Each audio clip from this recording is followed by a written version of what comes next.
Doctor साहब, कुछ लोगों में इस तरह से भी देखने में आता है कि वो इंसुलिन या फिर टैबलेट ले रहे हैं, मेडिकेशंस पर हैं, लेकिन उनकी शुगर कंट्रोल नहीं हो रही होती, वो मुसलसल हाई रहती है। तो ऐसे लोगों में एक तो इसकी वजूहत क्या होती हैं कि उनकी शुगर कंट्रोल ही नहीं हो रही, दूसरा इसके साथ कौन से रिस्क जो है वो अटैच हो सकता है? देखें, जब एक पेशेंट को हम ये बताते हैं ना कि उसको शुगर का मसला डायग्नोज हो गया है, तो हम उसको 4 चीज़ें बताते हैं कि अगर आप शुगर कंट्रोल करना चाहते हैं तो ये 4 स्टेप्स आपने लेने हैं। ओके। नंबर 1 उनकी जो डाइटरी मॉडिफिकेशन होती है वो, नंबर 2 उनकी जो फिज़िकल एक्टिविटी है वो, नंबर 3 उन्होंने मेडिकेशन अपनी टाइम से लेनी है, नंबर 4 उन्होंने स्ट्रेस को कंट्रोल करना है। ओके। ठीक है? इसमें जो है ना वो इन चारों में से या तो ये चारों पैरामीटर्स होते हैं जिसकी वजह से शुगर कंट्रोल नहीं हो रही, या इनमें से 1 या 2 कोई भी पैरामीटर्स हो सकते हैं।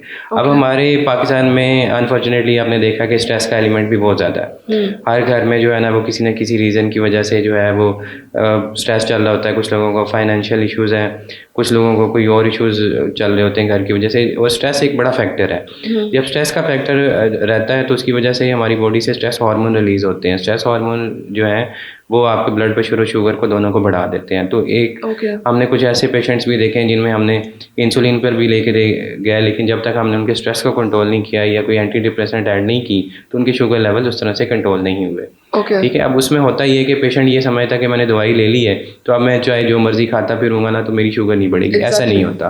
ठीक है? तो उसमें चारों स्टेप्स जब तक आप नहीं करेंगे तो आपकी शुगर लेवल्स कंट्रोल नहीं होंगे। खास तौर से इंसुलिन के मरीजों को ये बड़ी गलतफहमी होती है, क्योंकि हमने इंसुलिन लगा लिया अब तो हम कुछ भी खा पी सकते हैं। ऐसा बिल्कुल नहीं है। देखें, हमने जो भी उनके इंसुलिन के यूनिट सेट किए होते हैं ना वो उनकी डाइट के अकॉर्डिंगली होते हैं। ठीक। अब अनफॉर्चुनेटली पाकिस्तान में ये है कि एजुकेशन का लेवल वो नहीं है। बाहर के मुल्कों में जो लोग हैं वो अपनी कैलोरीज़ के हिसाब से जो है अपने यूनिट्स खुद एडजस्ट कर लेते हैं। ठीक है? अब यहाँ पे जो लोग हैं वो बिल्कुल भी अपनी डाइट का ख्याल नहीं रखते। हम उनको ये समझाते हैं कि आपने अपनी जो कार्ब्स हैं उनको रिड्यूस रखना है। ठीक है? उसमें कार्ब्स का हम पोर्शन सेट करके देखते हैं, उसी तरह प्रोटीन का उनका पोर्शन सेट होता है, फाइबर का पोर्शन सेट होता है। लेकिन हम जो है वो एशियन बहुत ज़्यादा फूडी होने की वजह से और कार्ब से बहुत ज़्यादा डिपेंडेंट है।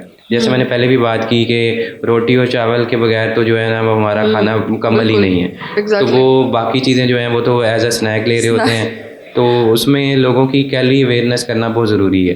अब जैसे कि लोग ड्राई फ्रूट्स बहुत ज़्यादा यूज़ करते हैं पाकिस्तान के अंदर।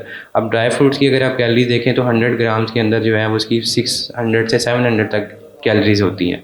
ओके। तो उसमें लेकिन वो कैलोरीज लेने के बाद ये कि वो 100 ग्राम से पेट तो नहीं भरता, तो उसके बाद वो 2 रोटियां भी खा लेंगे। अब हमने जो इंसुलिन के यूनिट फिक्स किए वो तो उनकी जो हमने उनको डाइट समझाई थी कि आपने आधी रोटी लेनी है और इसके साथ आपने इतना प्रोटीन का पोर्शन लेना है या फाइबर का इतना पोर्शन लेना है, वो इस हिसाब से। तो वहाँ पे तो इंसुलिन की डेफिशिएंसी होगी, जितने ज़्यादा कार्ब्स उन्होंने ले लिए और जितनी ज़्यादा कैलोरीज उन्होंने ले ली। तो इसमें जो बड़ी वजह मैंने देखी है वो यही है कि पेशेंट जो है ना वो डॉक्टर के एडवाइस पे उस तरह से एक्ट नहीं कर रहा होता कि जिसकी वजह से उनकी शुगर इंसुलिन लेने के बावजूद भी हाई रह रही होती है। ठीक है, बहुत शुक्रिया।